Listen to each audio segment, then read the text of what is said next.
I guess everybody here recognizes that the orchestra in Wagner's music dramas, operas, is more important than it had been in any previous composer.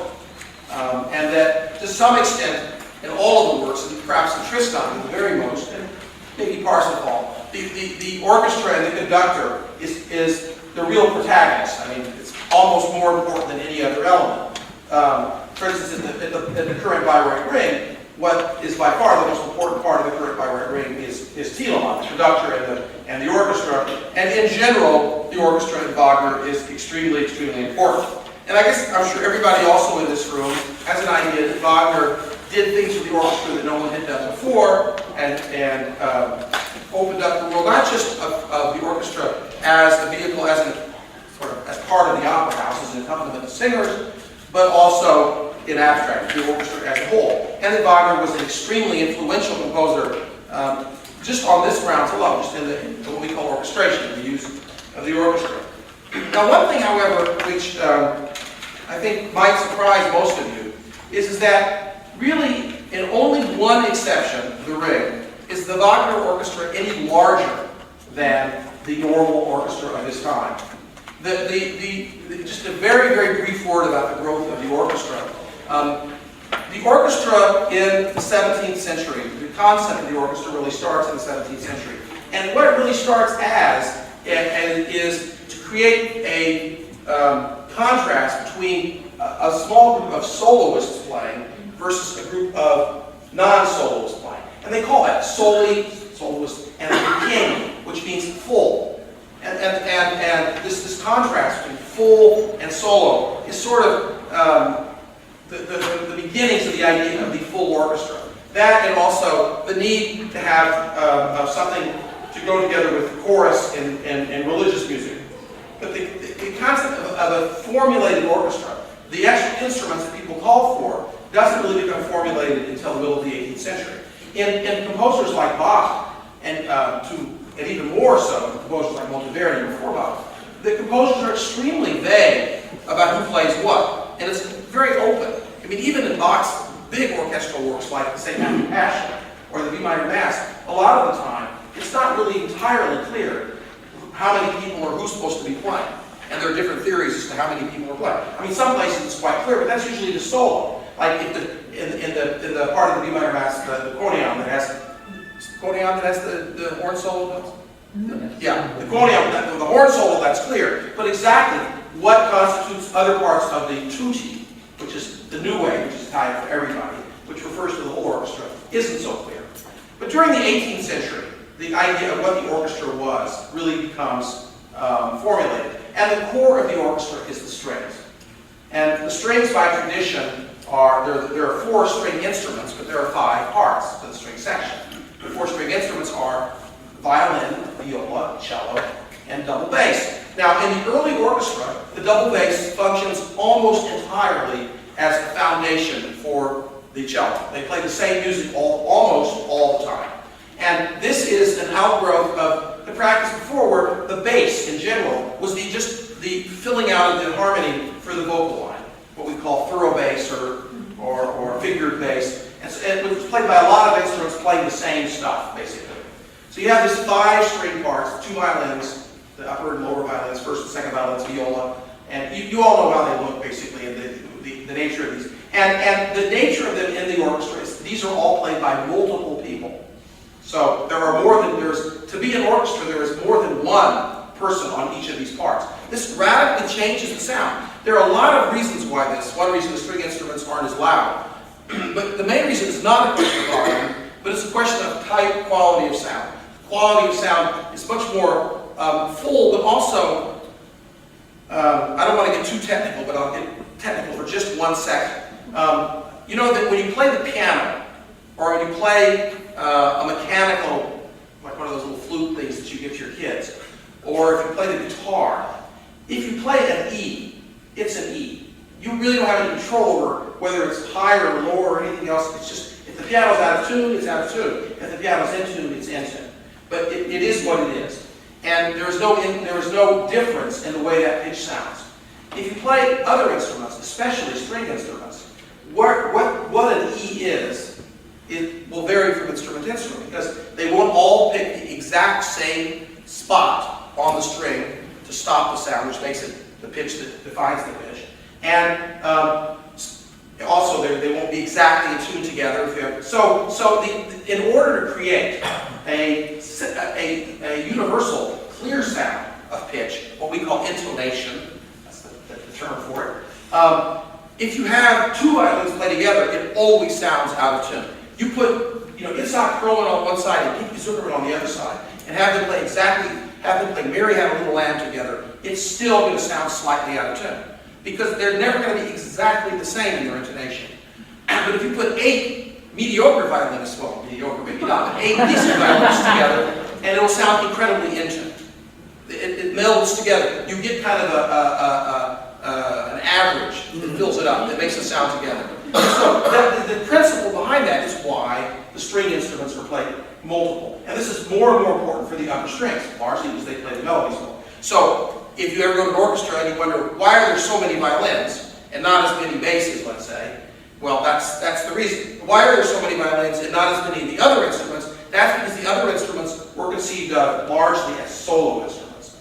And in the early orchestra, the string section is the basic part, and the other parts that you add really depended upon the occasion and the function of the piece that you were writing for. Minimally, it would be just strings, and then 2 oboes and 2 horns. And the idea of 2 was that right from early on in the orchestra, these other sounds, these exotic sounds, they're not really exotic, but things other than strings, were conceived of in pairs because they could play together and you could have a sense of contrast of poles of sound, different groups of sound like that. If you have a pair of oboes, you never have one oboe, which doesn't exist, not as an orchestra writing. You have 2 oboes and 2 horns, and then they start adding on flutes and bassoons. These instruments had existed for many centuries in one form or another, but as the orchestra gets filled out, they start adding on. Trumpets and timpani, which very, very early always had either a military or religious function to them, in which they have various ramifications about all sorts of other things, but the way, what key the orchestra plays and how they're going to play and everything, because they're very limited instruments in what they can do. And so by the time we get to Mozart and Beethoven, the orchestra is pretty much fixed, which is the strings, and that's basically as many as you can afford. It really comes down to, we talk about how small orchestras were, and we had the original music movement, and they thought the orchestras today are much too big. And they're much too big because they're not in balance anymore, it's true. But the fact is, for instance, Mozart's Linz Symphony, number 36, when he went to Linz and had it played, they had a particularly big budget. It had an enormous orchestra with 12 double basses, 20 first violins, and Mozart was ecstatic. He was just, musicians have always liked to have a lot of people in the orchestra if they can get them. But that's usually the string section that varies. The winds are what they are. And it was pretty much fixed. 2 flutes, 2 oboes, 2 clarinets, 2 bassoons, 2 trumpets, 2 horns, timpani, and that was the basic orchestra. Then there were other instruments, trombones, which always had a religious sort of, or very, very majestic religious effect. And they were used much more in religious music or opera than they were in symphonic music. And these trombones are first used. Anybody here have an idea? What was the first major piece of symphonic music that uses trombones? Kind of a trick question, but you all know the piece. Beethoven's Fifth Symphony No. 5. Last movement of Beethoven's Fifth. It's the first time trombones. That's also the first time that other extra instruments get added. The contrabassoon, which is a low bassoon, plays like the bassoon an octave lower, and the piccolo, which is a high flute that plays. So you actually now have 3 flutes, right? You have 2 flutes plus the piccolo. And you have 3 bassoons. You have 2 bassoons. So you're starting to get these the constellations are growing themselves. But the same basic constellations. Flutes, oboes, clarinets, bassoons, trumpets, horns. Horns usually go first because they belong to the woodwinds. Horns, trumpets, trombones, timpani, strings, and then the specialty instruments, which already Beethoven uses in symphonies too, and which Mozart used in operas, things like cymbals and percussion instruments, like cymbals, triangle. They were always used in Turkish music. Everybody here probably knows the abduction from the Seraglio. There's lots of cymbals and things, because they always stand for this exotic Eastern music or military music. Beethoven uses in the Ninth Symphony, for instance. It's considered very strange to use them in a symphony, but Beethoven does it in the Ninth Symphony. So we have basically the orchestra, as another special instrument is the harp, which had been around for a long time, but not part of the orchestra. was used for vocal accompaniment and other things. But it starts entering into the orchestra, especially in opera, because it suggests, the troubadours and other sorts of ancient forms of singing. So the basic orchestra that Wagner inherited was the strings, as many as you could afford, plus, or there was room for, plus 3 flutes, one of whom played piccolo, 3 oboes, one of whom they were starting to have played a low version of the oboe called the English horn, which is a misnomer. Once and for all, let me explain this so you'll all know something that most people don't know. The English horn's name, and still, if you read your E&O programs, you'll see it's not referred to as the English horn. It's referred to as the corn anglais, which means English horn translated. But it's a misspelling. It's a misspelling. It was originally spelled A-N-G-L-E with an accent. And somebody down the line misspelled it and spelled it A-N-G-L-A-I-S. So angled horn became English horn. And the angled horn was an oboe. It's not a horn at all. It's an oboe which had a curve in it. The reason it had a curve in it is longer and made it easier to play. Now modern English horns don't have the curve in it anymore. But they're not English and they're not horns. Anyway, they belong to the oboe family. Then there are clarinets, 2 clarinets plus another new instrument, bass clarinet, and then the 3 bassoons, 2 bassoons plus the contrabassoon, which was a completely standard part of the orchestra. Then trumpets, horns, trombones, 3 trombones always came in groups of 3. The traditional number of trombones, I don't know why. Other instruments were in pairs. Trombones were always in 3s, timpani, and then maybe for extra occasions, percussion. Yeah? Where do things like viola di gamba fit in there? Was that prior to that? Those are previous instruments. Okay. The orchestra I'm describing, Tim, sort of became codified in the middle of the 18th century. In the centuries previous, there were lots of different instruments, some of which developed into or became part of the orchestra and have a continuous development to this day. And one of those would be, let's for instance, take the trombone. The medieval trombone. In the 11th and 12th century, there was already an instrument called the sackbut, which is basically the same as the trombone. I mean, it has the same basic concept. It works the same way. It produces its notes in the same fashion. It has a very similar sound to the modern trombone. There are other instruments that basically died out because they didn't fit well into the orchestra as a whole. The viola da gamba, or the other viola da braccio, the other ones like that, died out for a lot of reasons. And but one of them, they're very soft. But one of the reasons is too is because the principle I gave you about having many strings together to play so they would create this unified unison sound doesn't work with violas because they're fretted instruments. They're like guitars. Their pitch is fixed. So they're really conceived of as solo instruments. They're not really conceptually. They don't really work as an orchestral instrument. There are lots and lots of these instruments. Oboe d'amores, for instance, is a kind of oboe that just disappeared. There are gazillions of forms of major instruments and then there are other ones that kind of popped up, and we're going to come into my questions, some of these Wagner is party music, that popped up later. For instance, one that Wagner doesn't use, so I won't answer you my questions. Anybody here know what a heckle phone is? Or who used it? What? Yes? Strauss. Thank you. What? Solomon or Shop. Yeah, also Salome Electra. Solomon. What is it? How do you spell it? H-E-C-K-L-E-P-H-O-N-E. Heckle phone. Is that the one that looks like a bent trombone with keys? No, that's an overclock. Oh. That's an old instrument. The overclock is an ancestor of the tuba. And the overclock disappeared because it was always out of tune. No, there's a really simple, because overclock, you make the notes with covering holes. And in order to put the holes in the low notes in a place where you could cover them accurately, you'd have to have hands that were about this wide. So they made a compromise and put them as far apart as they could, but it's out of tune. So the instrument was invariably out of tune. Those instruments typically disappeared. It's amazing. So anyway, a heckelphone is a bass oboe. It's an oboe pitched 1 octave lower than an oboe. It's played by an oboe player, has a mouthpiece like an oboe, fingering like an oboe, but it sounds an octave lower. And as far as I know, it's used by almost no one other than Richard Strauss.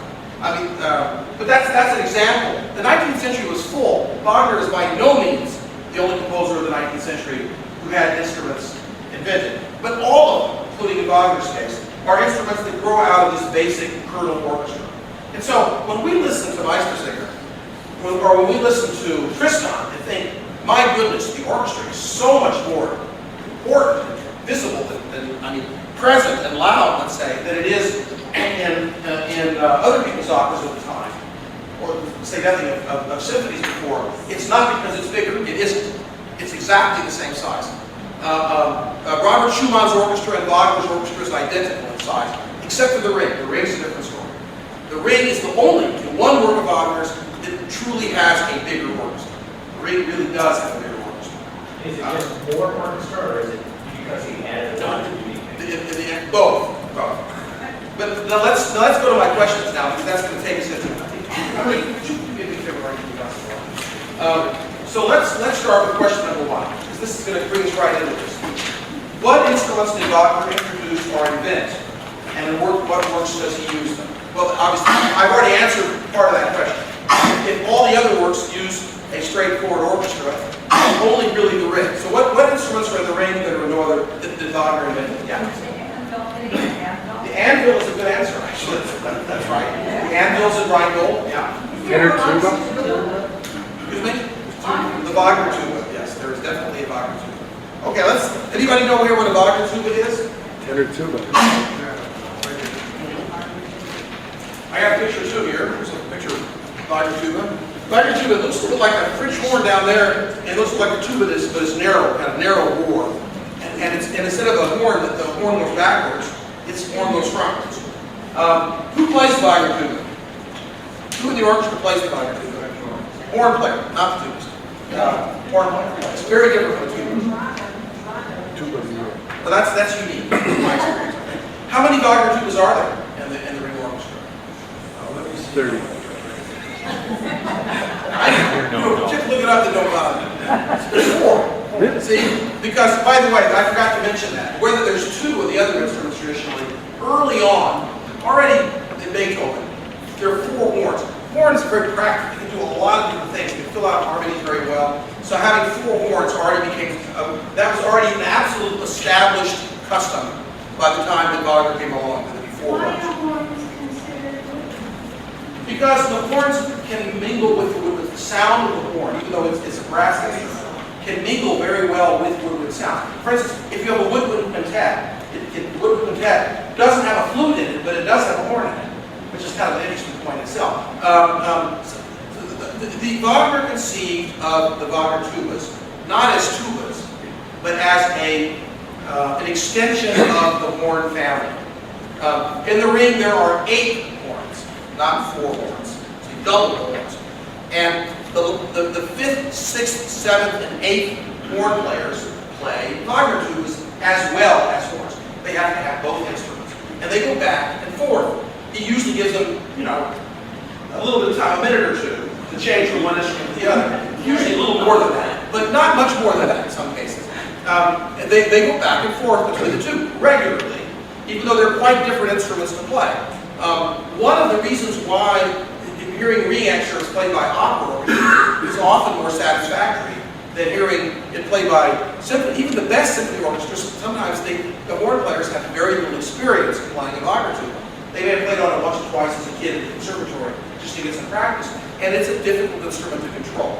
But Wagner had it developed, and the basic premise of the Wagner tubas is that there are 2 kinds of Wagner tubas. There's 2 of each in the orchestra. There are what he calls tenor tubas and what he calls bass tubas. And the tenor tubas are tuned 1/4. This is the horn. No, 1/5. This is the tenor Wagner tuba. This is the bass Wagner tuba. They work the same way exactly, but they're longer, so they get lower.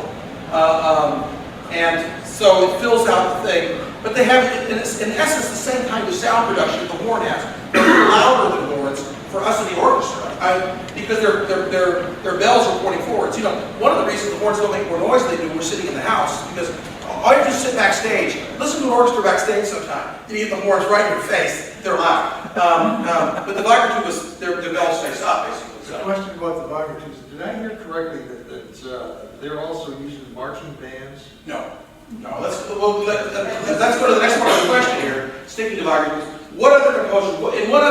Who else uses Wagner tubas? Wagner tubas are not used in marching bands. Something that looks a little like a Wagner tuba which is called like euphonium, is used in marching band. Sousaphone is used in marching band. Euphonium is closer to like sousaphone is a much lower instrument. It's more like a tuba actually, a real tuba, a bass tuba. The euphonium has, look at your picture, you've got it right in front of you. Look at your picture of the Wagner tuba, and it's got that narrow bore. That narrow bore creates a much more focused and rather noble sound. Euphonium's got a big fat bore. It creates a much more like a saxophone is, or a cornet. But can you picture in your mind? This is why I didn't have a tape. The difference between a cornet and a trumpet. Oh, yeah. Okay. Cornet has that kind of fat and kind of juicy, sugary sound. The trumpet's a more pointed, noble sound. That's the difference between euphonium and the Wagner tuba. So they're actually quite different to play. Quite different. I don't think very often the same person would play them actually. A euphonium is always played by a tuba player, and except in Toronto, the Wagner tuba is always played by horn players. I've never known a tuba player that can play the Wagner tuba, but that doesn't mean, I know a pianist who can play the trumpet, so why not? Okay, so anybody tell me where anything, are Wagner tubas used by anybody other than Wagner? Richard Strauss? Yes. Where does he use them? I have no idea. Salome, Electra, Frauenschatten, the big pieces. He might, or does he use them in the Alpine Symphony or Symphony Domestica? I don't think so. I think he uses them only in the operas. And he uses them typically very similarly to Wagner. And where does Wagner, what are some areas of the music in the ring where we always hear Wagner tubas? So to give you an idea what Wagner tubas sound like, just without having to have a tape, so you can imagine in your head. When we hear Valhalla, it's almost always played by Wagner tubas. This is the first time, it is almost every time. Not every time, almost every time. The color, well, that's a little hard for you to remember what it sounds like. Hunting, when he first comes on, bum, bum, ba-da-da-da-bum, those are Wagner tubas playing, not horns. So they have a slightly rough sound, but also a very noble sound. A very sort of, and Richard Strauss uses them that way, noble, tragic sound to some extent too. He uses them in arrests. I mean, lots of places I can think of where he uses Wagner tubas. Anybody other than Richard Strauss uses Wagner tubas? One other composer uses them very prominently. Bruckner in the last three symphonies, 7th, 8th, and 9th symphony, uses them not in the whole symphony. He also does just like Wagner, has 8 horns, and 4 of them play Wagner tubas in the slow movements. The slow movement of the 7th symphony, that big tune at the beginning, that's Wagner tubas. It's such a Wagner tuba sound. And by the way, I mean that's written on the death of Wagner. It's, there's a definite homage aspect. There is another kind of oddball piece that has 2 tenor tubas that are almost always played on Wagner tuba. Although they could be played on euphoniums, it would sound very bizarre. This is a real oddball. This is going to be astonished if anybody would guess. The Rite of Spring. Master Rite of Spring uses what, in fact, he doesn't call the Wagner. He hated Wagner so much he probably wouldn't put his name down, but he does. They are played by tenor tubas. Mahler never used Wagner tubas. So Bruckner's the only one I can think of offhand who uses them in a symphonic context. See, Mahler, you think the 8th Symphony uses everything, and he does, but he doesn't use Wagner tubas. I'm sure, lesser German opera composers. I don't know the score of, for instance, of Palestrina Pfitzner. He might use them, for instance. But any other instruments that Wagner, we had anvils. Now, I don't know if Wagner didn't invent the anvil, but he may be the first person to use it as an instrument. He used it rather a lot in the ring. Any other instruments that Wagner introduces that no one else has ever written for? Because there is one, which this guy talks about. Very important one. Has millions of solos in the ring. Just millions of solos in the ring. Bass clarinet. I know. Bass clarinet, he did not invent bass clarinet. No, he didn't. He uses it a ton, though. Yeah. You're right about that. But Wagner did not invent the bass clarinet. Berlioz already used it. It was already around at the time of it. By the way, you should recognize that the clarinet is the most modern instrument in the orchestra. If you take the orchestra as a whole, the flutes, oboes, bassoons, horns, trumpets, trombones, the tuba now. The tuba is also a modern instrument. Harp, timpani, most percussion, strings, those are all ancient instruments. They either are ancient as we have them, or they derive from ancient instruments. The clarinet was invented in the 1730s and 40s. First used by Rameau and Handel, I think. But the first composer to use them a lot is Mozart. Mozart met this clarinetist and it just completely blew him away. So he wrote the quintet and the concerto and started using them. And by late Haydn symphonies, which is after Mozart after all, the clarinet is an absolutely integral part of the orchestra. So it had a very rapid integration in the orchestra. It offers a lot to composers. So it became a very popular instrument. Then the bass clarinet was developed not so much after. Mozart already writes for an instrument called the basset horn. Anybody here heard of the basset horn before? The basset horn is clarinet. It's just slightly longer. The basset horn is to the clarinet exactly as the English horn is to the oboe. It's 1/5 horn. You weren't very sure about his music. Cornetto di Sette. According to Wagner. That's exactly right. His pen name was Cornetto di Sette, was basset horn. And in his day, that must have been a very obscure, those instruments were lost. And now we see them all the time. Because in his day, anything written for basset horn would have been played probably by bass clarinet or clarinet. Or they didn't play it at all. Mozart wrote tons of music for basset horn, a lot of music. Almost all of his Masonic music. Wasn't it kind of 3 or 4 basset horn? Yeah, but the Masonic music, the clarinet concerto was probably written for a hybrid instrument that was a clarinet sort of mixed with basset horn. And there are people today, David Schifrin plays it on that. But we've gotten away from an instrument, so it was not the bass clarinet. Yes? What's the flugelhorn? No, no. Flugelhorn is a band instrument very much like euphonium, with a big wide bore and a very sort of a fat sound. No, it's not a flugelhorn. It is a brass instrument, though. It's a brass instrument. Piccolo trumpet, by any chance? No, piccolo trumpet is ancient. That's Wagner. The high trumpet's even before back. That's way back in the Middle Ages. But you're close. You're close. The bass trumpet. The bass trumpet is an extremely important instrument in the orchestra and actually plays more than any of the trumpets do. I one time, as an idiotic child, went to the score of the ring and determined that the first trumpet plays less than the bass trumpet does. The bass trumpet is the fourth. So, and the Wagner starting to get like in the ring orchestra, all the instruments are in groups of 4. There are 4 flutes instead of the 3 that had become traditional, and 2 in Beethoven's time. There are 4 oboes, 3 plus English horn, 4 clarinets, 3 plus bass clarinet, 3 bassoons, only 3 bassoons, 8 horns, 2 groups of 4, 4 horns, 4 Wagner tubas, 4 trumpets, 3 plus the bass trumpet, 4 trombones, which we'll get to in a second, the tuba, which sits aside. So he's added this bass trumpet. So the bass trumpet plays a ton in the ring. Very often is a solo instrument. When Wotan says about the sword, he was talking to Friggin. For instance, that's a famous bass trumpet solo where they very often crack on that last high note. There are just countless bass trumpet solos throughout the ring. It has the same kind of cutting sound of a trumpet, but it's an octave lower. I mean, it's very sort of in the middle register. Any other instruments that... I don't know that Wagner invented it, but I never saw a composer use it other than Wagner. And that's the contrabass trombone. In the ring there are 4 trombones. I said that there was always 3 trombones, but in the ring there are 4. And they're wacky to look at. So you should go look at the orchestra when they're playing the ring. You can see all these instruments. The 4th trombone player plays on this enormous trombone. This instrument needs a huge amount of breath to play. Much more than the tuba. The tuba has a fat bore, basically fat, big wide mouthpiece. So you have a lot of space to blow air into. But the trombone has a narrow mouthpiece. So boy, to get enough air to make this great big thing speak, you've got to really have powerful lungs. They get very tired playing. But they play right as low as the tuba. They go right to the very bottom. Richard Strauss writes also for the contrabass trombone. I don't know anybody else off the top of my head who does. It's a very inflexible instrument, but he's looking for these choirs. This is what we're talking about. In the sense, each of the groups of instruments has sort of a choir. There are 4, so they can all exist as an entity in themselves. They can play 4-part harmony, which is a complete chord, each on their own. So that's a very... What's a post horn? Okay, a post horn Wagner doesn't use. A post horn is an ancient instrument and a form of... It's not like a French horn because it pitches quite a lot higher. It's sort of between a French horn and a trumpet.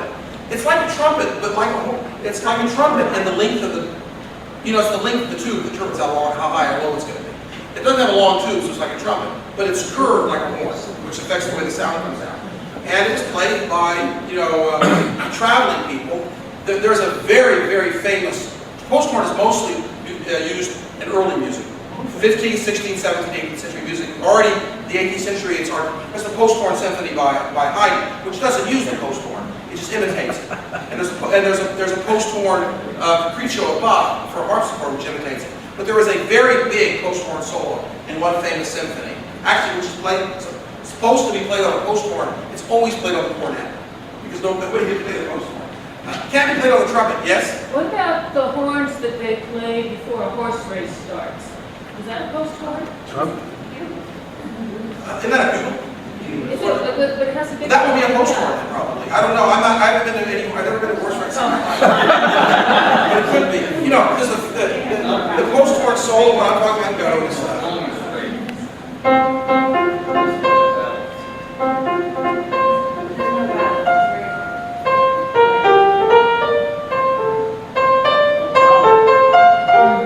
Anybody know what that is? Mahler fourth? Mahler third.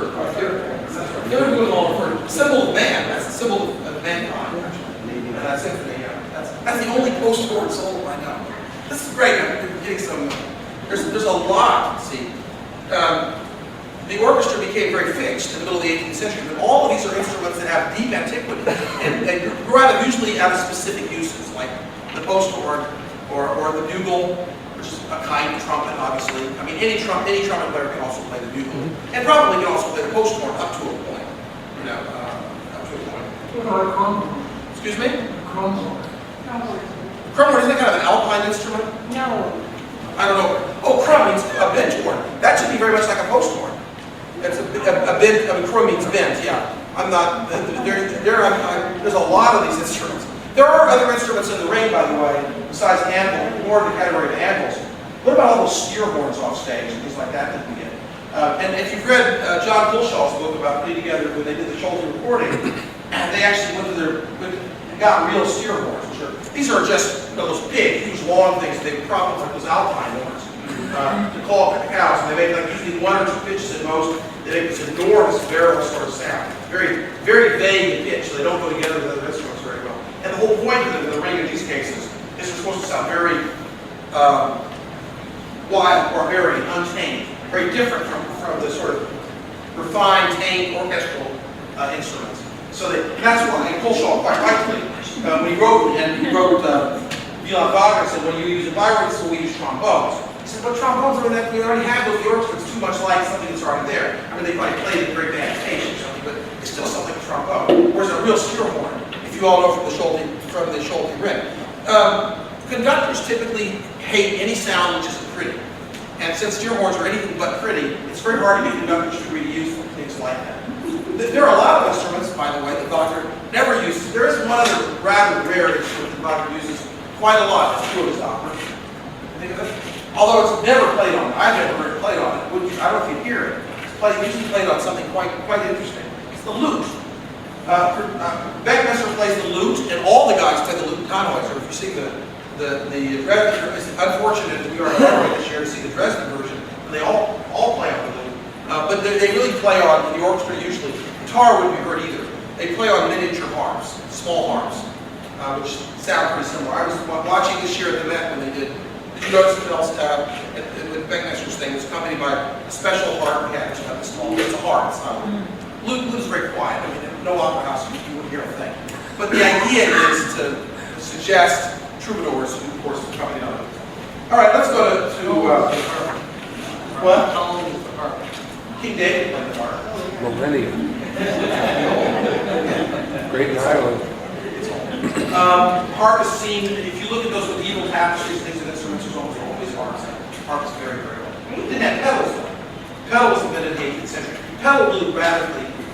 We were getting into things, these are good things for you guys to know. I probably never think to ask. What are those pedals they have on harps? How many of them are there? What do they do? Silence? How many pedals are there? There's 7. There are? 7. Aren't there 7? There have to be 7. Yeah. And what they do is, the harp, if the harp didn't have pedals, if the harp's lowest note is this, and its highest note is this. Well, that's 80 notes, I guess. We'd have to have 80 strings if it didn't have pedals. I don't think they could keep track if they had 80 of them there. That would look like. So instead of having 80 strings, they have like 20-some odd strings, or maybe 30. And maybe more than that. But anyway, no, about 30 strings. Yeah, well, slightly more than that. But what the pedals do is they allow them, once you push the pedal down, it allows all the strings of a certain note to go up a half step or to go down a half step. So you can tune the harp different ways.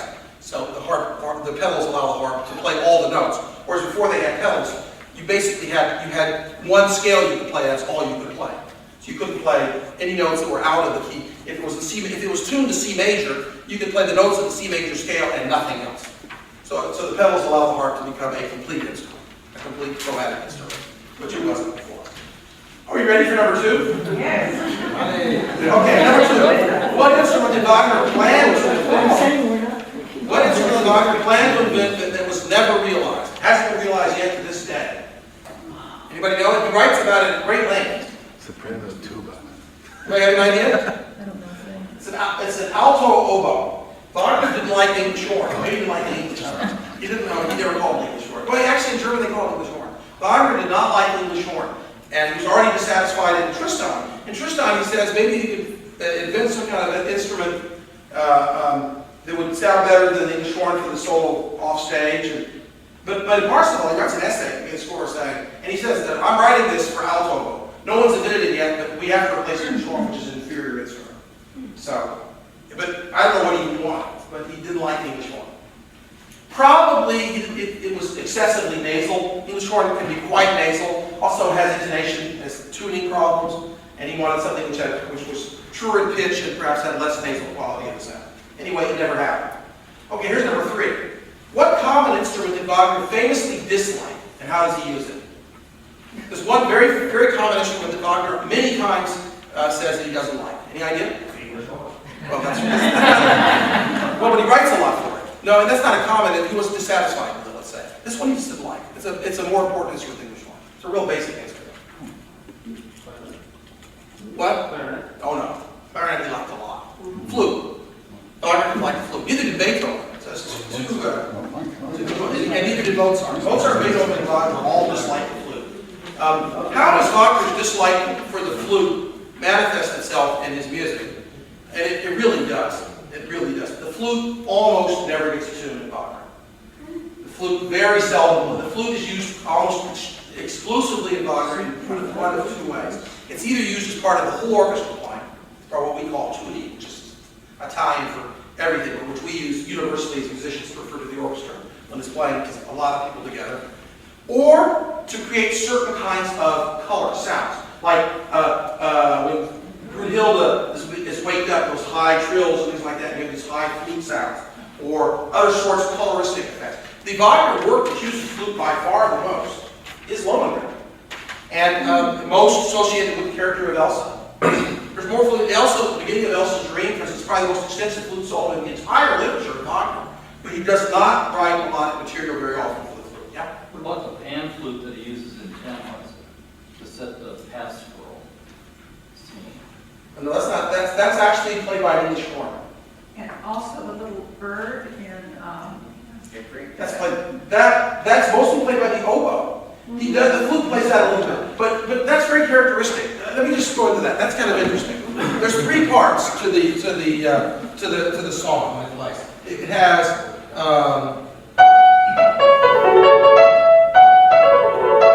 which is the most important part. That's almost always played by the oboe. It has another part. That part is almost always played by the clarinet. And the only thing the flute gets is when, in some very full versions, there'll be something that goes, which is a very coloristic thing, not melodic. That's played by the flute. He doesn't get melodic material very often with the flute alone. It's very, very rare. is that pan flute ever used? Not by Wagner. Not by any classical composer I can think of offhand. But I mean, it's somebody probably. But I can't think of it. But they sometimes have the person on stage playing and Lohengrin playing it, and otherwise playing it. The person in the pit is playing English horn, and it's written for English horn. Wagner, see, he may not have liked it. Wagner wrote a ton. English horn solo. You know, our orchestral musicians do auditions, and they all have their audition books. Their audition books contain famous solos that they will be invariably asked to play when they audition. And English horn players, and one of them, which I'm not going to say because it's the answer to one of my questions, 2/3 of their book are passages by Wagner. I mean, 2/3 of the most famous English horn solos are written by Wagner. I mean, the most famous of all, clearly, is third act of Tristan, but there are bazillions of others like this one in the first act of Tannhäuser. Okay, let's go on to number 3. What common instrument is not in the Orchestra of the Ring as Wagner wrote it? And this last is a clue, because in every performance I personally have ever been to, they use it. There's a very strange instrument which is used by practically every composer that ever lived, and it's used by Wagner himself only in Parsifal. Only in Parsifal, which is not used in the Ring. Anybody know what that is? Very common instrument. Beethoven already uses it in the 5th, 6th, and 9th symphonies, for instance. Mozart uses it in all of his religious music. Beethoven uses it in all of his operas. His one opera, and it's in his religious music, Missa Solemnis. The contrabassoon. There's no contrabassoon in the Ring Orchestra. There's 4 flutes, 4 oboes, 4 clarinets, and 3 bassoons. Only 3 bassoons, not 4 bassoons. He must not have liked it, that's all I can say. The irony is that he writes notes a note for the bassoon that no bassoon player that I've ever known can play. So every is 1 note too low. So you could do it by adding. You could put something on the end of your bassoon to make it longer and stick it up there to play that 1 note. But it would really be a really bad idea, actually. Every orchestra I've ever seen play that, and by the way, they play that note a lot. I mean, it only comes as a solo once, the beginning of Siegfried. They always play on the contrabassoon. I mean, I would know this for a fact, and I'd be willing to make a very stiff bet that in the last 50 years there has not been a Ring play that wasn't played. The third bassoon didn't also play contrabassoon, but Wagner didn't write for it. This is really trivial, but that's anyway. That's that question. Number 4, what instrument or instruments does Wagner continue to write for in an archaic manner, even though he recognizes in print that the instruments have radically changed and that the manner in which he writes is outdated and uselessly complicated? And do we know why he does this? Anybody know? There's one, well, 2, but really one especially stuff. The horn. Horn and trumpet, just to a lesser extent, but the horn. Here we need a little history.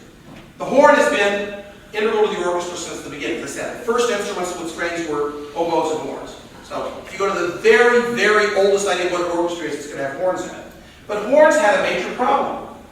There's a wild-up instrument, and they had this beautiful wood, sort of both noble and heroic and lyrical. They have a big range, lots of qualities to the horn. I mean, composers have loved the horn probably since the horn has existed, which is since music has probably, really. But the horn can only play the notes that it was pitched in the key. If you had a horn in F, you could only play the notes of the overtone system of F, which meant that you could play, the bottom note was this.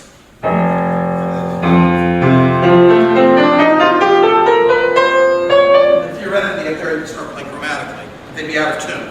And you did that entirely with your lip. It's done entirely with your lip. There are no keys. No keys on the horn. So it's done entirely. But if you wanted to play any notes other than that, let's say I want to play this note. Can't do it. It just can't be done. Can't be done. So if you want notes that are not part of that natural, very limited scale, you could write for it. Now this is very frustrating. This is what? They have vowels. They didn't then. That's what I'm getting to. Vowels invented in the 1830s. So Beethoven never saw a vowel problem. In fact, there's some question. Beethoven writes for the natural horn, Mozart writes for the natural horn, Haydn writes for the natural horn, and Wagner writes as if the horns were still natural.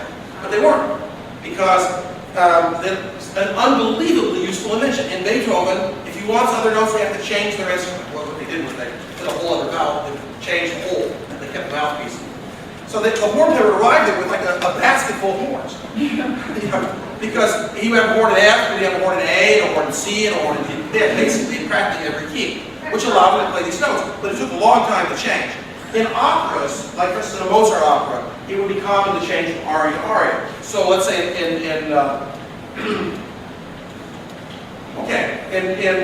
Marriage of Figaro, the first aria is that little duet, what's called where they're measuring the room, and that has horns in G. And the very next thing is when he says if he wants to dance, he'll dance mine tune. Figaro is mad because he's saying he wants a room next to his so that he can call you in his room and have sex. And that's an F. So the horns, and in 30 seconds, that chance to go from the horns and G, it's a different instrument. They can play different notes in a different key. But it's awfully limited. And within symphonies, Mozart never changes except within a movement. between movements. The first movement might be for horns in F, and the second movement for horns in C, but he would never change it in the movement. Beethoven once or twice does change it in the movement. First horn goes from horn in E flat to horn in, but it's very, very, very limited.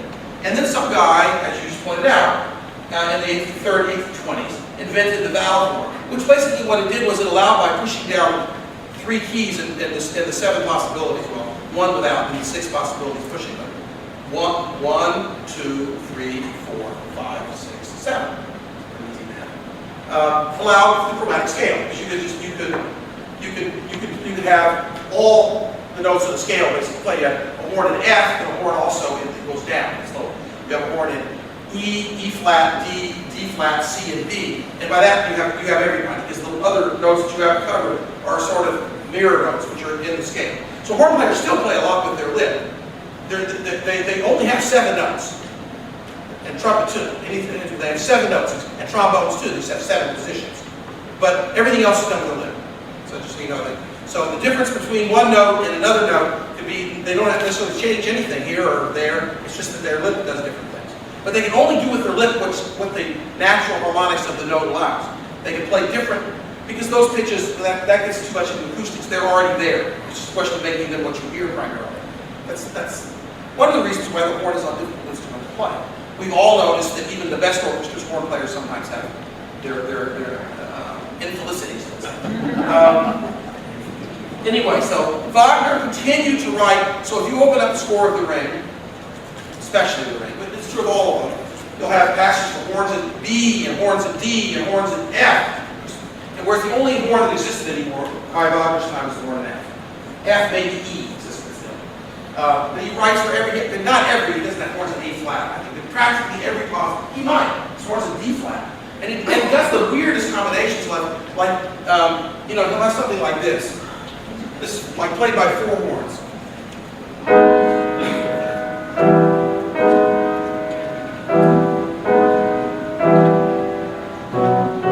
And every single one will be a different horn.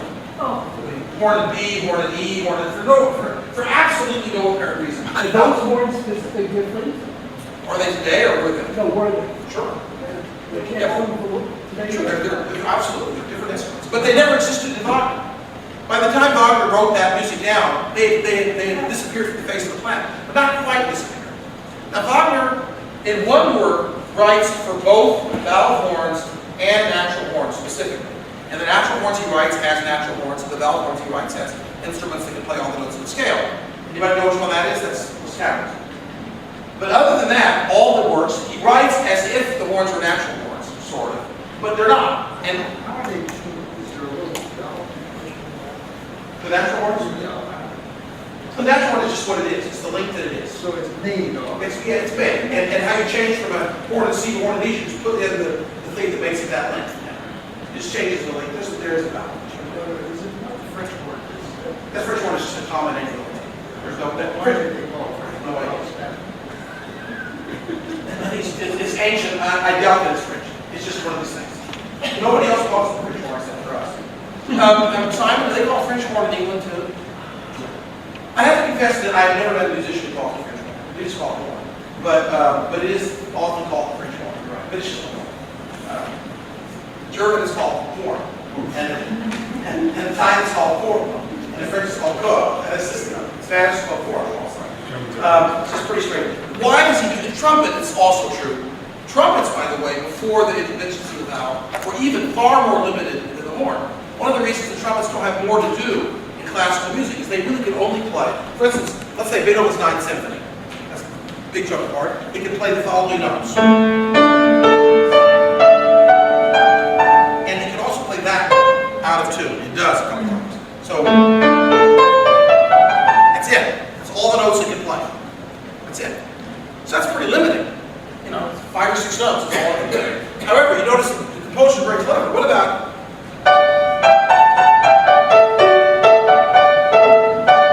play every one of those notes? So he manages to write tunes that fit the instrument. So in a way, the limitations of the instruments were also part of what the composers dealt with. But composers were fed up with it. And when they invented a mechanism that allowed them to use, where they didn't have to be so limited in what they could write, They embraced it. And this happened in the early 19th century. To some extent, Wagner also continues writing for the trumpets as if it were a natural instrument. Yeah? You know how the trumpets come out and at Bayreuth, Trumpets and trombones, yeah. trumpets and trombones, was that always done? Did Wagner want that to be? As far as I know, that was always, not only, as far as I know, it was always done in the early festivals. The music that they used had actually been put together by Humperdinck, supposedly with pretty much, well, it can't have all been done with Wagner's supervision, I think, because in Wagner's lifetime, the only pieces that had been played at Bayreuth were the Ring and the Parsifal. The first piece to be played at Bayreuth, other than the Ring and Parsifal, was Tristan, and that was only in '86, 3 years after he died. But the tradition of going out on the balcony having 4 trumpets and 4 trombones play, I think, dates back to the inception of the festival. So anyway, but finishing the question, is anybody, why did Wagner? He writes in the essay, he says, "It is indisputable that the invention of the valve has given us composers so much freedom that no one will possibly renounce it. But the instruments have lost some of their nobility of sound and their ability to play smoothly. Therefore, I'm going to continue to write for the old instruments, even though I know we're going to be played on the new ones." Now, why he makes that decision, it just makes it incredibly much harder to read his scores. Wagner's scores are overwhelmingly the hardest to read for a conductor or for someone who's trying to, and for the players themselves, they got to make those transpositions. You know, if the guy who's playing the horn is going to be playing the horn in F. I mean, in 100% of the cases, for the last 75 years, the only horn that's ever been used by anyone playing Wagner is the horn in F, which is used everywhere today. Trumpet, there are still several different trumpets that are used. So if he sees horn in D, he's got to transpose it up. Actually, he has to transpose it down a minor third, which means he has to. Yeah. Why don't they just change the music? Well, in some cases they have. The problem is that it's very expensive to write parts, and the parts were written. You know, Bells. Wagner has his score, and I'm hiring somebody to do the parts. How much would it cost if I hire somebody and said, okay, here's the horn part copied out and give it to the horn player. Horn 1, horn 2, horn 3, horn 4, horn 5, horn 6, horn 7, horn 8. Just copy them out and give it to the player. How much harder would it be if I said, okay, here's the horn part, you got to transpose it all in the horn in F, give it to the player. Well, that might cost about 7 or 8 times as much money. So, Well, now on computers, it's nowadays with computers, musicians resist very much computerized parts. We don't like them. I don't know why. But now with computers, you're right. The computer can transpose that problem. And I dare say the old parts they have to transpose are starting to disappear. But it still exists. You remember when we went to the Arizona Opera in Flagstaff, and we heard the ring? Reingold, which was under rehearsed, and Reingold, the trumpet player, played some of the most important solos in the entire opera. For instance, at the end of Logan's monologue, when he plays, you know, right out front.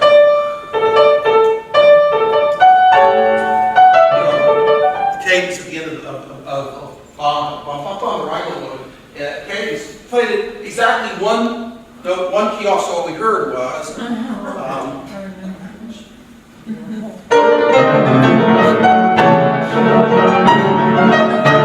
heard that. And he just played it because his part was not transposed, and he just mistransposed it. It just rolling. And it could not have been more obvious. I mean, it would be no way it could be more obvious. I mean, it's physically as obvious as possible to be. So it would be obviously they'll say that you have the parts fixed. But let's hope they do. Let's hope they do. Eventually, they'll all be transposed. And of course, you go to a place like Bayreuth where there's very long traditions. They probably would never transpose the parts, but people would have great pride in the fact that they know all the transposition. Does everybody know what transposition means? You know, I'm using these words and you may not know what it means. Let me just define them real fast. To read one note and you play. You play another. That's right. For instance, if I play clarinet, almost all the clarinets in the world today are in one of 2 keys. They're in B flat or they're in A. Every clarinet in the world has both, and all the differences is the mouthpiece is different because one mouthpiece is a little longer, which makes the instrument a little lower, which makes it an A. But what it means if I say clarinet B flat, it means that if I write this note, the note that you hear is this note. And so if I write this note, you note yours, this is always 1 full step lower. If it's an A, it's 1 minor third lower. So if I write this note, you hear this note. If I write this note, you hear this note, etc., etc. Why bother? Why not write every instrument C? Well, the reason for that goes back when there were multiple instruments that could do different things, you needed to have more than one instrument play different parts. And to this day, for instance, if a clarinet player had to play all of his clarinets on the same instrument, it becomes very hard to play some pieces on a B-flat clarinet and other pieces on an A clarinet. Just trust me on that, fingering problems. So why don't they play clarinets in C?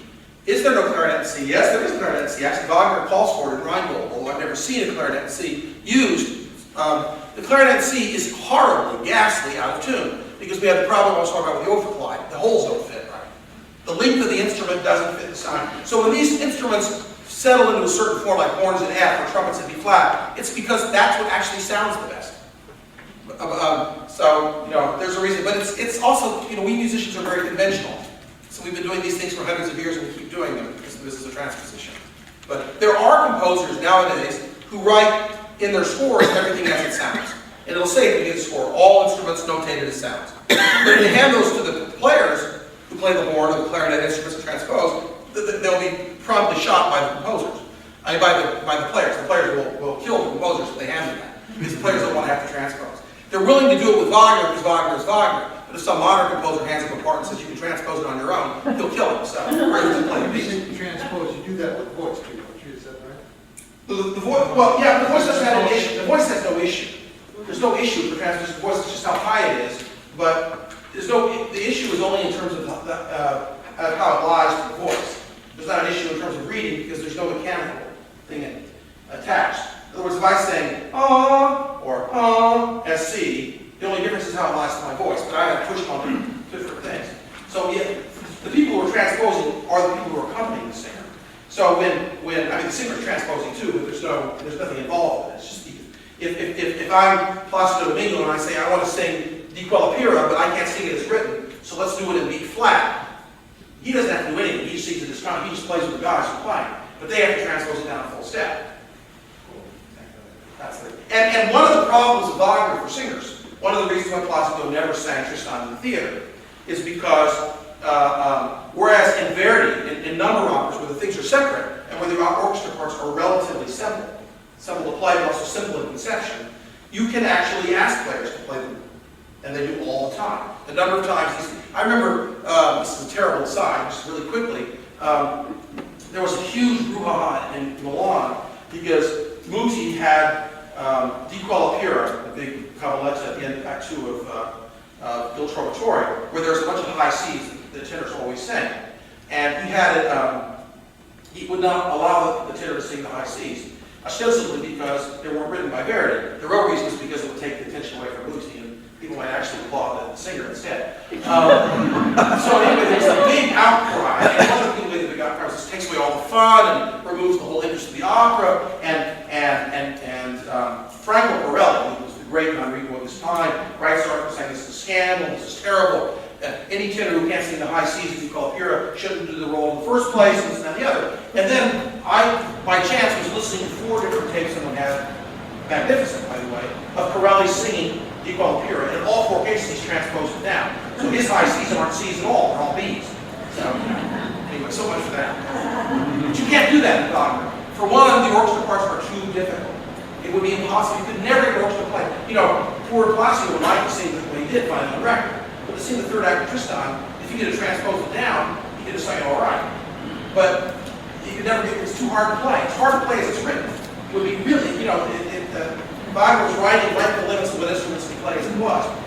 By changing it, you make it impossible. It just doesn't fit anymore. That's for string instruments. It just doesn't. Yeah. Isn't that a question of equal temperament, though? Before they had equal temperament. Well, equal temperament only concerns the piano. The only instrument that uses equal temperament is what? Yeah, keyboard instruments. But no orchestral instrument uses equal temperament. So it's not an issue that affects Wagner. I can explain equal temperament if you want. That'll really get us long. But I'm already 15 minutes over time. I haven't gone through my question. So let's leave equal temperament. That has to do with the way the piano is tuned and the organ and the harp. What? Violins are not tuned by equal temperament. They're not tuned in that way. They're tuned in fifths. It's not tuned by equal temperament. On the contrary, one of the difficulties of playing the violin is to try to play with us who have equal temperament. Violins are too natural. They're tuned by the natural harmonic scale. Equal temperament is an artificial way of tuning, which allows the piano to play in all keys. But on the violin, the distance between G sharp and C is not the same as the distance between A flat and C. On the piano, it's identical, as it has to be. Okay, number 5. What is an area, I'm going to do this very fast now. What is an area of instrumentation where Wagner had little innovation? One part of the orchestra is Wagner used remarkably little and doesn't really do very much new. Actually, the one new thing he did, we've already had mentioned today, that's percussion. Wagner really doesn't write very much for percussion. And he writes less and less for percussion as his works go on, except for like the anthems, things like that. What those have to do also with stage, that's a stage device, although they have a big solo, they're important. But in general, Wagner doesn't seem to be very interested in percussion. And there's practically none whatsoever, unless you want to count the bells, in Parsifal. There's drums, very short time in Parsifal. Wagner is not fond of percussion, for whatever reason, and didn't make a lot of advances in the writing of percussion. Can you think of any instances where Wagner uses instruments in a symbolic rather than practical way? This is a hard question, yeah? English horn and Tristan. Perfect, good methods. Where did you get that? Well, we talked about it at the last Tristan thing because there's one place that it's solo, At the end. and at the very, well, it's solo, but at the end, that's the only instrument The that's only not instrument played that at doesn't all. play in Tristan in the last chord is the English horn. And you can't hear that. I mean, maybe you can, I don't know. I don't think anybody can tell. But the whole orchestra is playing. They're playing song, they're all playing. But the English horn has become a metaphor for the longing thing. And as a metaphorical way to show that there is no longer any longing, he eliminates the English horn from the last chord of Tristan. He eliminates the English horn. The English horn plays all the way through the ring, except in one place he eliminates it and has 4 oboes played. The English horn player plays a 4th oboe. And that's right after Siegfried is coming to the fire and is having his duet with Brunhilde. The very beginning of the duet with Brunhilde, he eliminates the English horn there too. And I suppose it's supposed to be for that moment before Brunhilde starts realizing the ramifications of what's happened. Then the English horn comes back. But at first, I guess all this absolute pure light. That's an example. There really are some other examples, but I'm going to move on. It's just that composers sometimes do develop symbolic or metaphorical relations with instruments. Instruments stand for things, that's true for Wagner to a great extent. I think all the instruments are taking on certain significances for him. I'll give you one other example, which is kind of the Wagner tuba, which is associated with, I think, Wotan as the Hala and the whole Valhalla sound. The Wagner tuba plays all through the rig, but it is completely absent from Act 3 of Valkyria. Act 3 of Valkyria never uses the Wagner tubas. And that's the act where we see Wotan first as the very angry personage, and then, of course, as he melts as father. And there's probably some metaphoric sense in that. I mean, Wagner uses it so much in the rig that to have an entire act without it seems unlikely that it's completely by accident. Okay, number 7. What is an instrument that Wagner did not invent, but which he uses so extensively as a solo instrument that he identified as his chief champion? And Tim has already answered that for us as the bass clarinet. I mean, Wagner, 90% of the bass clarinet solos are written by Wagner. Overwhelmingly, the greatest champion for the bass clarinet. I guess my favorite bass clarinet solo is in Act 2 of Valkyria, just before Wotan's monologue. But there are big bass clarinet solos in all of Wagner's mature works. Even in Lohengrin, there are bass clarinet solos. Even in Flying Dutchman, there's already bass clarinet solos. Okay, this is a big question. Number 8. What are some general changes in Wagner's instrumentation as his style evolves? Now, each one of Wagner's works has its own sound. But can you think of any sort of major, basic patterns that change? Clearly, the orchestration of Rienzi and the orchestration of Gutterdammer are very different. If you can come across, I'm very curious to get some feedback here. So, yeah. More wind. I just see wind seems to develop a Okay, lot. I think that's right. I'll address that. Anybody else? Just very. Let me ask you a question. In general, does Wagner have used more or less brass instruments as his operas go on? More. Is that what? Less. Much less. Especially much less as the kind of big brassy sound you got a lot of in some parts of Lohengrin, or even in the early operas. He's much more used to it, God knows. But in general, I'll just give Wagner uses far less the orchestra, tutti, the whole orchestra. You know, it's unbelievable how far you can go in parts of, let's say, especially Tristan, Meistersinger, good or down, there's the second act is a little different, but because of the nature of the second act has so much grand opera. You know, the whole orchestra tutti is very much associated also with the world of grand opera, pomp and circumstance. The whole force is blowing there, you know, out. And you just don't get that in the ring or in mature Wagner very often. You very seldom have the whole orchestra play. One of the things that happens is there's, and this is that goes along with the winds, there is more and more emphasis on solos. Wagner is more and more interested in having the contrast of solo sound against the blended sound.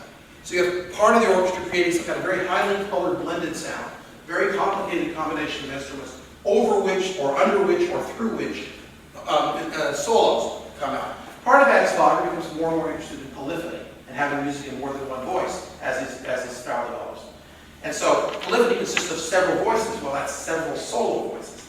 So there's more and more emphasis on the winds and on solos in general as Wagner's style goes. Now, let's move on to number 9 because this fits right in. Only Parsifal was written with the Bayreuth Theater specifically in mind. How does this horse orchestration adapt to the very specific acoustics of the Festspielhaus? We talked about that a little bit last year when I talked about Parsifal. But I just wanted to say Parsifal breaks that tendency. Parsifal still has a lot of solos. But Parsifal, far more than the previous operas, depends upon big masses. You'll have lots of things played by 6 or 7 people, like all 3 flutes and all 3 oboes and all 3 clarinets and a trumpet, all playing the same thing. You just don't get that in the ring, or you almost never get it. And that's because it suits the acoustic. See, Bayreuth has this extremely blended sound. And the one thing that doesn't work very well in Bayreuth are solos, especially solo winds, which sometimes are just not audible. In our Tristan last year at Bayreuth, the clarinet solos were simply not audible, 90% of the time. He might as well not play, because the acoustics can really go against him there.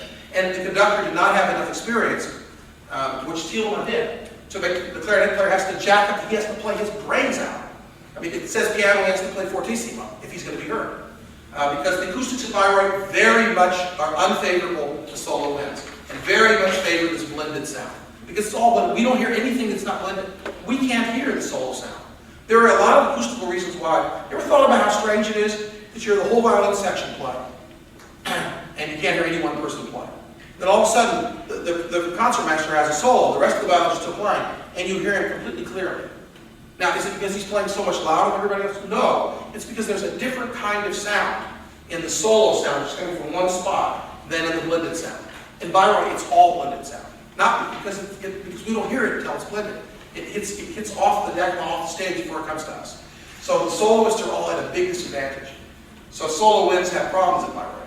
So ironically, for the acoustical standpoint, works like Rienzi or Lohengrin, for that matter, really, work better at Bayreuth than works like Tristan and Meistersinger in the ring do, acoustically. For not all the time. Because there are obviously parts of the ring which have extremely blended sound, which sound terrific at Bayreuth. The Norn scene, the forest murmurs, the prelude to Rheingold. I mean, lots of places that sound uniquely wonderful at Bayreuth. But there are other parts where you miss the impact of the solo cutting out. Okay, let's go to the last question. This is the one about voices. Okay, what is or are the Wagner roles which have been sung by the widest variety of vocal types? Okay. That's a good answer. Yeah. What was it? What you said? You said Siegmund and Sieglinde. Anybody else come up with one? You had one, Simon. You told me Wotan last time. Wotan, yes. Yeah, Wotan's been sung by sort of pretty like baritones down to basses. Wotan has been sung by basses and baritones, Yeah. and by, for instance, as lyrical baritones, you should be scout, No. and by Hans Sachs. Hans Sachs has occasionally been sung by, I've never known, yes, Fischer Dieskau did sing Hans Sachs, but only on record. Seldom sung by true baritones, almost always sung by lower baritones. Less so maybe than Kundry is an excellent answer. Kundry is really good stuff. Kundry is sung by both mezzos and sopranos and the occasional contralto. And it's sung sometimes by much lighter, much heavier voices. What about Orchestra? Because of the libretto, she's listed as soprano, which doesn't make sense. No, Orchestra has often been sung by soprano, actually. You're right. Orchestra was sung by Astrid Varney a great deal, for instance. She was a great sung by a rather wide variety of singers too. Usually by heavy, it's usually, the casting of Orchard, though, really depends very much on who is singing Elsa. You need the contrast of voices. Whereas in the case of Kudry, she's the only female voice. I think Kudry's might be my answer to that. Siegmund and Sieglinde Siegmund is the lowest of Wagner's tenor roles. And it does have to have a certain amount of heroism. Actually, in a way, Lohengrin would be a good answer too, because, for instance, we heard Lohengrin sung essentially by a countertenor. The way he sings it is essentially countertenor. Non-vibrato, almost no support, so sung almost like falsetto all the way through. But it's often been sung by very Italianate tenors. Geoffrey, Siegmund has been sung by Thomas Hampson. Siegmund was supposed to be, Fischer Dieskau kept talking about singing it too, yeah. Baritones can sing Siegmund, sure. I didn't know that Hampson was sung in the theater. He has actually sung it, I didn't know. Yeah, so sure, Siegmund, that would be certainly a drastic example. There are other roles where, Hagen is only sung by one. You don't have a big, dark, black bass, and you're not going to sing Hagen. Forsberg or something, Unless you come from the Kirov opera. Excuse me? Unless you come from the Kirov opera, and then you don't feel a big, deep bass. I see, okay. You Then you cast it baritone in a skirt. Okay, let's do the next one. What is the longest one-day role in Wagner? Siegfried. Sucks. Elsa. Elsa, yeah. I think if we added up the notes, Yeah. I think Siegfried beats Hans Sachs. Does it? Hans Sachs, for instance, doesn't sing anything in Act 1. And in Act 2, there's kind of long moments that he doesn't say a lot either. Yeah. He does sing an awful lot in Act 3, but after the first scene, I don't think it's as long a role as Siegfried, actually, in terms of actual numbers. Isolde also gives it a run for the money. She doesn't sing in Act 3 very much, but she does sing an awful lot in Act 1. Although she's quiet second half of Act 2. I think Siegfried would win that. What about the longest overall role?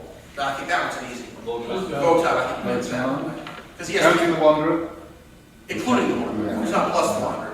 If you add the whole thing up, that's it would be a pretty hard test. I was thinking about that. When they did the ring in 2 days in Cologne, they certainly changed Wotan's, didn't they? That would be a little hard. That's something I do want to hear that, though. What are considered to be the most difficult roles? What are the most difficult roles in Wagner?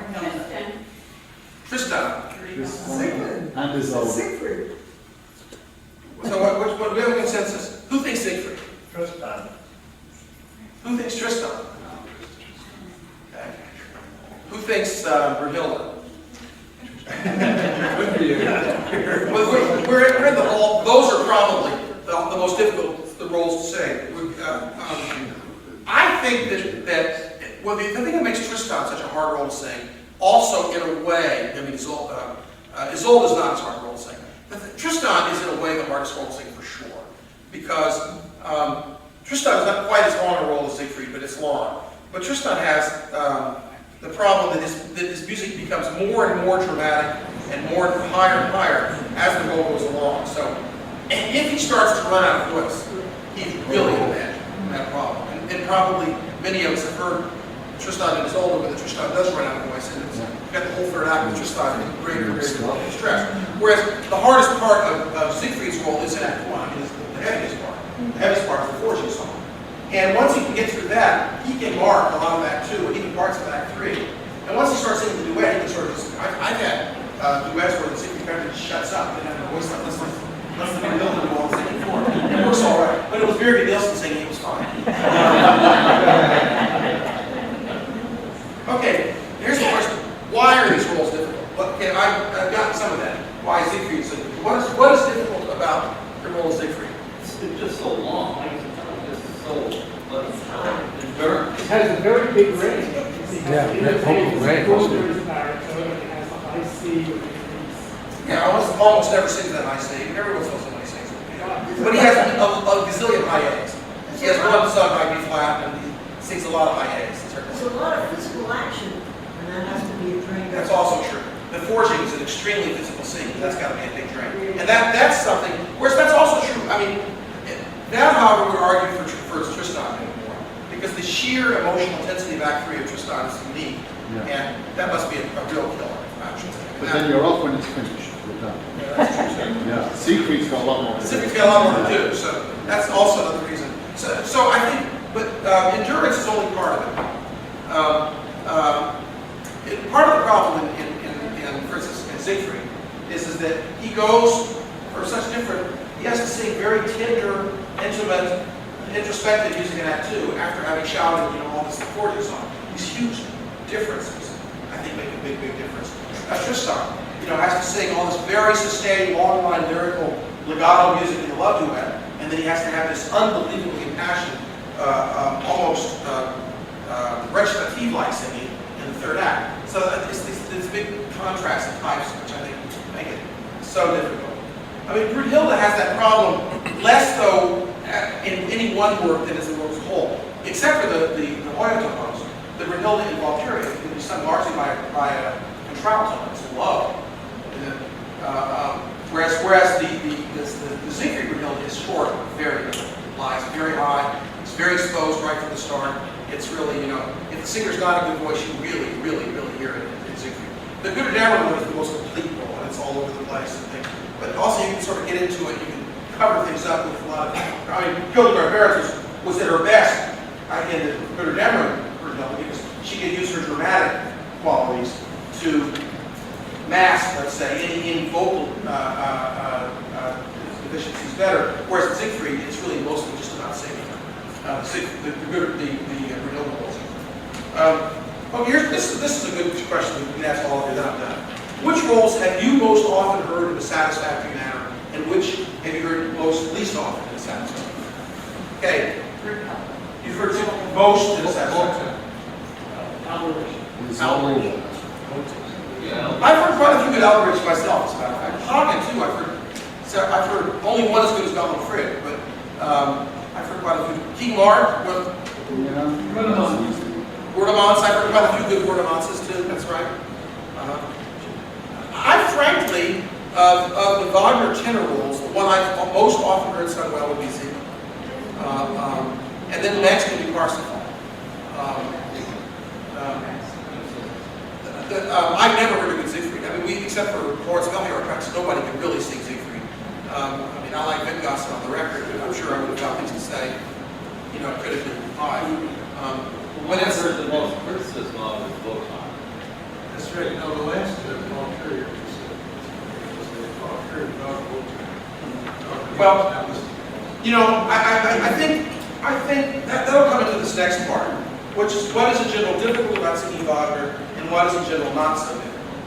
And I'll answer my own question here to make it fast, but besides the endurance issue, what's difficult about singing Wagner is largely that there is such a wide amount of interpretation that you have to really have all of the discernment and detail of a great leader singer who is projecting poetry and has to do a tremendous amount with his voice for each word.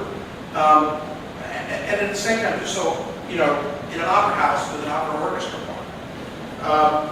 So the combination of having to be very interpretive and very into the words, and at the same time have the sort of scope and range and dynamic of an opera singer, I think is very, is the big, and that's why a role like Wotan does be criticized, because even though I don't know how hard to sing Wotan is per se, it requires an enormous amount of interpretive.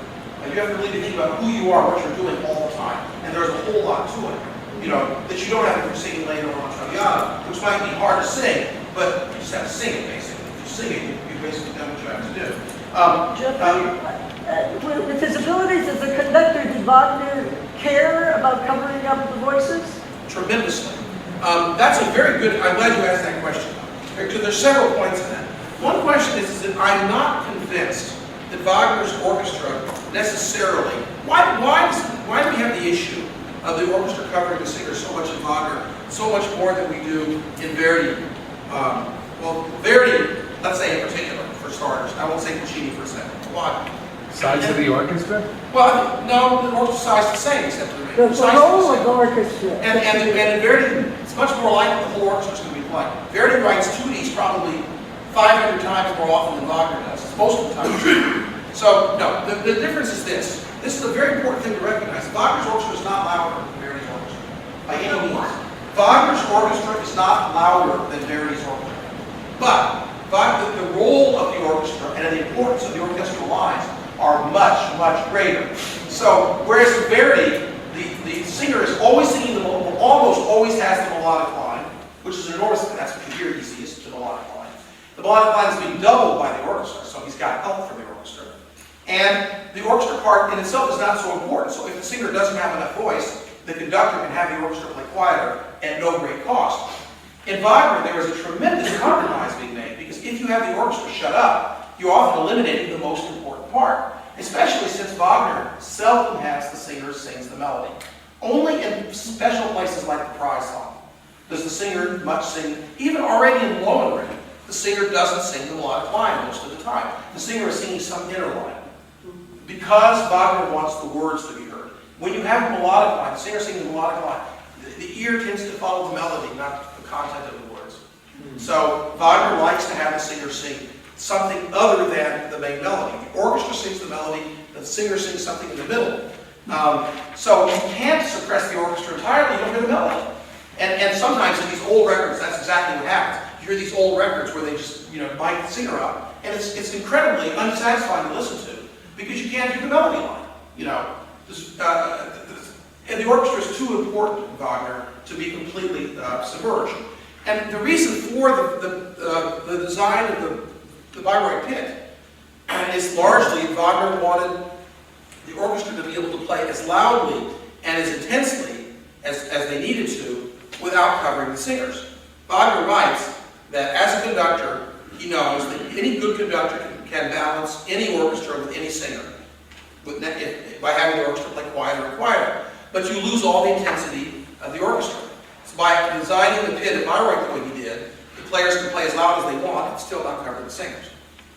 So it recognizes this issue. It's a double-bladed sword, because it aids in some things, and I think that every conductor that has ever conducted at Bayreuth has in some places wished that they could take that top off. The only one, I only know of two who really tried.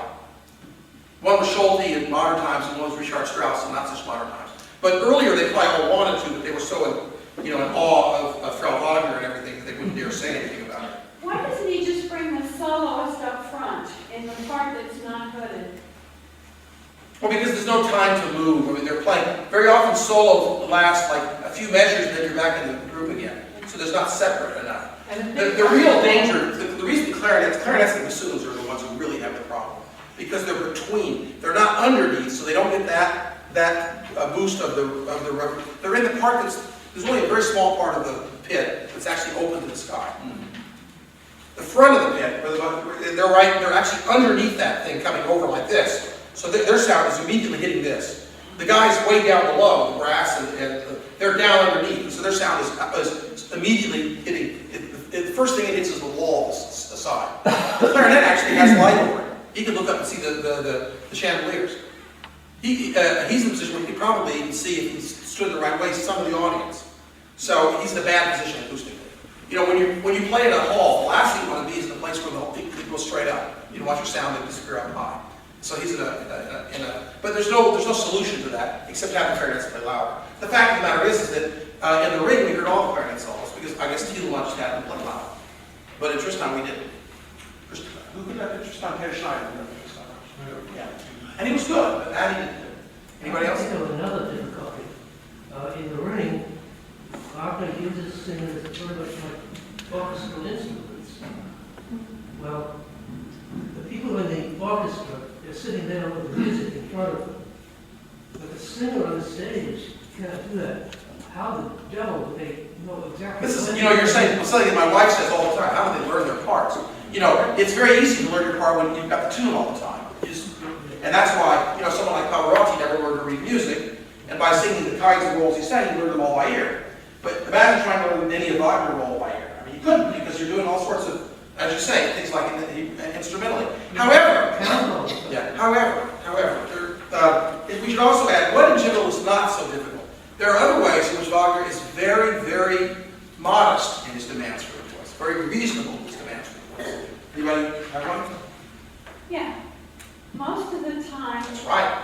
it's not real. That's right. Wagner almost never writes. Almost never. Maybe once or twice there are roles that the tessitura, tessitura means where the main part of the voice lies, is extremely high or low. He writes in the middle of the voice. So whether it's a bass or a soprano or anything else, he writes most of the time in the middle part of the voice, in the natural part of the voice. That's correct. He also doesn't call for lots of coloratura or other sorts of, you don't have to, all these kind of rolls up and down and scales and trills, and he never has people do that, or almost. And when he does, it's comic, like Hagen does. Hagen has a trill. But, he doesn't write, he avoids it, he's against it. In a lot of it, he doesn't write for ridiculously long lines. He gives them lots of time to breathe. He's very careful in his writing for voice about breathing. You very seldom have. Now, some Wagner singers, there is a big challenge in singing Wagner, because there should be this naturalness of singing. But Wagner did it in such a way that the singers could sing what he considered to be beautiful singing, which is bel canto. He wouldn't have liked that word, perhaps, because it's associated with something else, but still. And when we were talking about this earlier, Wagner wanted the singers to sing legato, smoothly, and not to bark at each note. And there's a very bad kind of Wagner singing, which probably grows out of singers losing their ability to control their voice. So they start breathing every other word and barking it out. And you lose the legato and the smoothness of the line. And that's a big loss. And when you hear a singer like Melchior, for instance, or somebody who can sing legato, it's extremely gratifying. If you're someone who can sing Wagner, also sing it, because he hasn't really made it that hard. But people, I think that there was what they call the Bayreuth bar. That's what I was going to ask about. That was Cosimo, wasn't it? Yes, because the tradition started with Cosima. Cosima, very foolishly, was so wanted to emphasize that they hear the words that she lost all sense of proportion between the words and the vocal line, and so they developed this style of singing, which was extremely unlyrical. Also, Cosima's influence on Wagner performance in general was extremely negative. This one, I think we have to quit, so there's one more. Didn't Birgit Nielsen say it's much easier to sing Wagner than Strauss? She said it was much easier to sing Wagner than Puccini. I mean, she said as a joke that singing Turandot was a rest, but Puccini always writes for singers right at the top of their range. And actually, Puccini damages a lot of voices. She said it's much easier to sing Wagner than Mozart, is what she was referring to. You know what, Birgit has a wonderful line about Mozart. She said that, I may not be very good for Mozart, but Mozart's very good for me. By which he means to say she sang Mozart every day of her life because it was good for her voice. But she didn't say she sang it very well. Yeah, I think that we exaggerate the difficulty of singing Wagner sometimes. The problem partly is that our opera houses are so big that the singers are expected to do certain kinds of things that are not probably convenient. Also, records have had a very bad effect on all instruments, maybe Wagnerian singers in particular, because we turn on a record, you have this gigantic voice, and the orchestra's here, and then you go to the opera house. Of course, it doesn't sound like they say, "Oh, he doesn't have any voice." So the singers know that, so they force and they force and they force, and 5 years later, all they can do is bark. They have no voice left. And that happens to pianists and violinists too, by the way. Except that at least we can usually fix ourselves, because they can't. I think probably quit.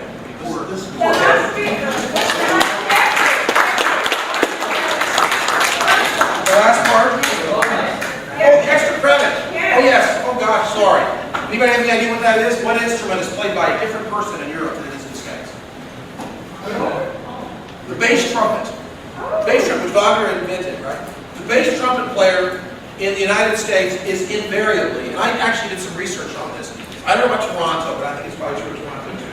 It's always played by a trombone player. Very often the first trombone player, who surrenders his playing first trombone and plays the bass trumpet instead, because there are a lot more solos for the bass trumpet than the trombone. So, whereas in Europe, the bass trumpet is always played by a trumpet player, never by a trombone player. Now, I know why this happened, although I can't prove it.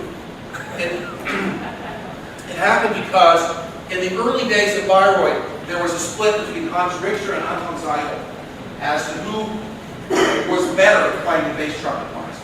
And Hans Richter said, bass trumpet is written for the trumpet, the Meister says trumpet, it must be a trompetista who plays it. And Anton Seidel, who came to the States and was the early champion of Wagner and really brought Wagner to the United States largely, said, yeah, but trombone players